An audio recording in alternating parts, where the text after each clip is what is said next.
10 gram எடுக்க போகிறீங்கன்னா 10 கிராமுக்கு வந்து அதுக்கும் சர்டிஃபிகேட் இருக்குங்க. இது வந்து 10 கிராமு. இந்த 10 கிராம் இருக்குல்ல, இதுதான் அந்த 10 கிராம் கோல்ட் பாங்க. ஸோ இதான் அந்த 10 கிராம் கோல்ட் பா. இதில் வந்து இதுவும் வந்து இந்த கீழே இருக்குது பார்த்தீங்களா, இதோட சீரியல் நம்பரு, கோலோட சீரியல் நம்பரு, இந்த 10 கிராம் சீரியல் நம்பரு இங்கே இருக்கும். இங்கே பார்த்தீங்கன்னா தெரியுதா உங்களுக்கு? பார்த்தீங்களா, இதுதான் அதோட சீரியல் நம்பருங்க. இந்த கோலோட 10 கிராமோட gold bar serial number. So இந்த சீரியல் நம்பரு கண்டிப்பாக இருக்கணும். இந்த சீரியல் நம்பர் என்னத்துக்கு நான் வந்து இந்த சர்டிஃபிகேட், இந்த கோலோட சர்டிஃபிகேட், பார்த்தீங்களா, இந்த கோலோட சர்டிஃபிகேட்டு இது. நீங்கள் விற்கும் போது இந்த ரெண்டுமே சேர்ந்து பப்ளிக் கோல் இருக்குங்க. மறந்துடாதீங்க, இதை காண அடிச்சிடாதீங்க. இது இம்பார்ட்டனுங்க.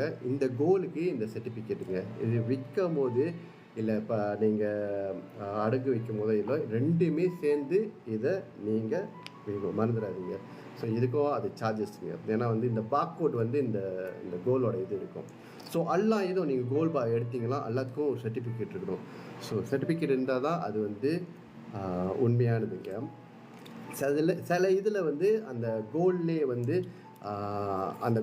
வந்து லெமினேட் பண்ணி சர்டிஃபிகேட் வச்சுருப்பாங்க. இப்போ பார்த்தீங்கன்னா ஒரு டீனார், இது பார்த்துக்கிட்டிங்களா ஒரு டீனார் பாருங்கள். பார்த்தீங்களா இங்கே ஒரு நம்பர் இருக்குது பார்த்தீங்களா, இந்த ஒரு டீனாரில் பார்த்தீங்களா இங்கே நம்பர் இருக்குது பார்த்தீங்களா. ஸோ இது நம்பர் தான் இந்த டீனாரோட, இந்த கோலோட 4.25 இந்த கோலோட நம்பருங்க இது.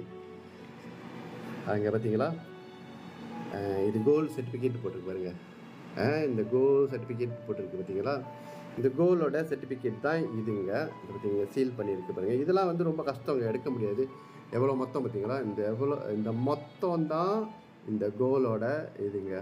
இங்கே பாருங்கள், இந்த கோலோட இது 4.25 இங்கே பார்த்தீங்கன்னா, நீங்கள் இங்கே போட்டிருக்க பாருங்கள் 4.25 இங்கே போட்டிருக்கு பார்த்தீங்களா.